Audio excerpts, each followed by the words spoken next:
Hello everyone. So moving ahead in our workbook solution, chapter number 1 से यहाँ पर हमें दिया है कि read the following poem and based on its answers of question given below it. अब यहाँ पर हमें poem दी हुई है और उसी के ऊपर से हमें यहाँ पर कुछ क्वेश्चन पूछे गए हैं जिसके आंसर हमें लिखने हैं. So list the things in which you find crimson color. ठीक है. अब यहाँ पर जो पोएम है हमारी क्रिम्सन कि व्हाट इज क्रिम्सन, तो क्रिम्सन यहाँ पर मतलब क्या हुआ उसका कि रेड कलर की यहाँ पर बात हो रही है. ठीक है, तो रेड कलर में यहाँ पर हमें पोएम के अंदर कौन सी चीजें दी गई हैं उसके बारे में हमें लिखना है. So rubies, sunset, cherries, apples, berries, sun, feather, blood, cartoon, sheet of warrior etcetera. तो ये सारी जो चीजें हैं वो हमें क्रिम्सन कलर में देखने मिल रही है. So crimson colour is close to the dash colour. ठीक है, क्रिम्सन कलर वो कौन से कलर से क्लोज है, कौन से कलर की यहाँ पर बात हो रही है, तो रेड कलर की यहाँ पर बात हो रही है. तो name the certain other things that are not mention in this poem. ठीक है, ऐसी और कौन सी चीज है जो क्रिम्सन कलर में अवेलेबल हैं जो कि यहाँ पर पोएम में मेंशन नहीं की गई हैं. So rose, insect, bird, cars, tomatoes, chillies etcetera जो वहाँ पर हमें क्रिम्सन कलर के अंदर देखने मिलती हैं. देन यहाँ पर अब देखें तो यहाँ पर हमारे पास ग्रामर एक्सरसाइज है जिसमें हमें करना है punctuate the following sentence correctly. ठीक है, पंक्चुएशन है जो हमें यहाँ पर लगाने हैं, यानी इन सेंटेंस के ऊपर यानी हमारा जो क्वेश्चन दिया हुआ है उसमें कोई भी पंक्चुएशन मार्क नहीं है. ठीक है, तो वो जो पंक्चुएशन मार्क है हमें यहाँ पर लगाकर सेंटेंस है वापस से लिखना है. So my favourite countries are Australia, Canada, India and US. तो यहाँ पर अलग अलग जो कंट्रीज के नाम दिए हुए हैं उनके बीच में कोई भी कॉमा नहीं हुआ, तो वो कॉमा है हमें ऐड करना है और लास्ट में फुल स्टॉप है वो लगाकर हमें इस सेंटेंस को वापस इस तरीके से लिखना है. Then I don't like hamburger so I never eat the stuff. अब यहाँ पर दो सेंटेंस है जहाँ पर बीच में एक कॉमा आना चाहिए हैमबर्गर के बाद, तो वो कॉमा वहाँ पर नहीं है और ये जो सेंटेंस है हमें वहाँ पर वो कॉमा लगा के, दूसरा कि यहाँ पर जो डोंट लिखा हुआ है तो एन और टी के ऊपर ये एफस्ट्रॉफ लगा के हमें वापस से लिखना है और लास्ट में है जो फुल स्टॉप है हमें लगाना है. Then once the storm was over and we were able to set the sail for the lost island. ठीक है, अब यहाँ पर ये जो पूरा सेंटेंस है वो क्लियर है, यहाँ पर बीच में कोई भी पंक्चुएशन की जरूरत नहीं है, सिर्फ हमें लास्ट में यहाँ पर जो फुल स्टॉप नहीं दिया है वो फुल स्टॉप है वो लगाकर सेंटेंस वापस से लिखना है. Then Nancy, a talented woman in the world of business, decided to run for the president. ठीक है, अब यहाँ पर भी ये सेंटेंस भी बिल्कुल सही है जहाँ पर सिर्फ लास्ट में एक फुल स्टॉप की जरूरत वहाँ पर होती है. Then I said if you come with me we will have a nice time. ठीक है, अब यहाँ पर जो हमारा I said है तो वहाँ पर हमें लगाना है कॉमा और बाकी जो पूरा सेंटेंस है उस तरीके से आएगा और लास्ट में लगेगा full stop. Then I advise you said the teacher not to cross me again today.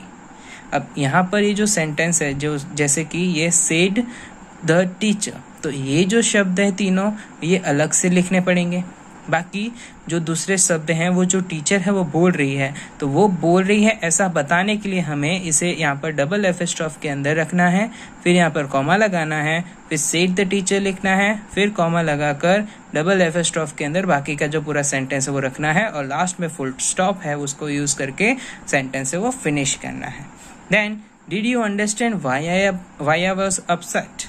ठीक है, अब यहाँ पर ये जो सेंटेंस दिया हुआ है वो उसमें लास्ट जो वर्ड्स दिए हुए हैं वो क्वेश्चन की तरह है. तो यहाँ पर क्वेश्चन अगर किसी सेंटेंस में है तो वहाँ पर क्या लगाएंगे, क्वेश्चन मार्क लगाएंगे. दूसरा कि यहाँ पर ये जो आई दिया हुआ है वो स्मॉल लेटर में दिया है जिसे हमें यहाँ पर बिग करके लिखना है, यानी आई हमेशा कहीं पे भी जो सेंटेंस में आएगा तो अगर वो बीच में है फिर भी वहाँ पर हमें उसे कैपिटल में ही लिखना पड़ेगा. देन अगर आगे देखें तो rewrite the following sentence into the indirect speech. तो इनडायरेक्ट स्पीच के अंदर यहाँ पर हमें ये जो सेंटेंसेस दिए हैं उसे लिखना है. सो देखते हैं कैसे लिखते हैं. तो ही सेड कॉमा डबल एफस्ट्रॉफ के आई लाइक दिस सॉन्ग. तो यहाँ पर ये जो हमें एफस्ट्रॉफ दिए हुए हैं सो इनडायरेक्ट सेंटेंस के अंदर होता क्या है, तो उसका एक रूल है जहाँ पर ये जो हमारे कॉमा और डबल एफस्ट्रॉफ है उसको हटाकर हम यहाँ पर डेट है वो लगाते हैं और जहाँ पर जो सब्जेक्ट दिया होता है वो वापस से मेन सब्जेक्ट के अंदर वहाँ पर टर्न हो जाता है. सो he said that he liked that song. ठीक है. फिर where is your sister? She asked me. ठीक है. यहाँ पर जो क्वेश्चन है वो पूछा जा रहा है, तो इसीलिए हम यहाँ पर आस्क्ड है उसका इस्तेमाल कर रहे हैं. ठीक है, तो उसको यहाँ पर यूज करके हमारा जो इनडायरेक्ट स्पीच है उसमें कन्वर्ट करते हैं. So she asked me where my sister was. ठीक है, उसने मुझे पूछा कि मेरी सिस्टर है वो कहाँ थी. सो नेक्स्ट कि से हेलो टू जिम. दे से, उन्होंने बोला जिम को हेलो बोलो. तो दे सेड टू से हेलो टू द जिम. ठीक है, उन्होंने बोला कि जिम को हेलो है वो कहो. Then I never make a mistake. He said that he never made mistakes. Then don't try this at home. The stuntman told the audience. ठीक है, स्टंटमैन ने ऑडियंस को कहा कि इसे घर पे कोशिश मत कीजिए. The stuntman told the audience not to try that at home. So यहाँ पर दिस का है वो डेट कन्वर्ट हो गया, यहाँ पर ये जो एफएस्ट्रॉफ है वो हट गया. तो इसी तरीके से वहां पर इनडायरेक्ट में कन्वर्ट होता है. Then where have you spent your money. She asked him. So she asked him where he had spent his money. So last में लगेगा यहाँ पर question mark. Then don't play on the grass boys, the head teacher से. तो यहाँ पर head teacher ने कहा कि घास में मत खेलो बॉयज. तो the head teacher said the boys not to play in the grass या not to play on the grass. तो इस तरीके से यहाँ पर इनडायरेक्ट है उसके अंदर हमें कन्वर्ट करना है. देन मूविंग अहेड, यहाँ पर हमारा जो राइटिंग सेक्शन है, सो राइटिंग सेक्शन में यहाँ पर right the about 10 sentences on how you made the celebration of your wonderful birthday colorful. तो यहाँ पर हमें आपके एक बर्थडे की सेलिब्रेशन के बारे में यहाँ पर हमें वो लिखना है. सो इस तरीके से आप वो जो आपका बर्थडे का सेलिब्रेशन है यहाँ पर आप लिख सकते हैं, जहाँ पर आपने आपका बर्थडे मनाया, बर्थडे के अंदर आपने क्या क्या किया, अगर पार्टी हुई तो पार्टी में क्या क्या हुआ, वो सारी चीजें यहाँ पर आपको इस तरीके से लिखनी है. देन मूविंग अहेड, तो your father has bought a newly constructed house that is 3 BHK house and your father wants to take your opinion about the colour in all the room. So आपके पापा ने एक नया जो घर है वो खरीदा है जो कि 3 BHK हाउस है, यानी कि 3 बेडरूम हॉल किचन वाला जो घर है आपका है. सो आपके फादर को आपका ओपिनियन चाहिए, आपके मत चाहिए. वो मत क्यों चाहिए कि सारे रूम्स के अंदर कौन से कलर होंगे उसके बारे में आपको बताना है. So today the ongoing trend is sometime 2 or more color in the room. Then matching color of a furniture is also an old-fashioned trend. अब यहाँ पर आज का अगर ट्रेंड की बात करें, तो ट्रेंड के हिसाब से अगर हम देखेंगे तो एक रूम के अंदर 2 से 3 कलर हैं वो जो हम वहाँ पर है यूज करते हैं. ठीक है, दूसरा कि उसी कलर के हिसाब से वहाँ पर जो फर्नीचर है वो यूज होता है, जो कि एक ओल्ड फैशन ट्रेंड है.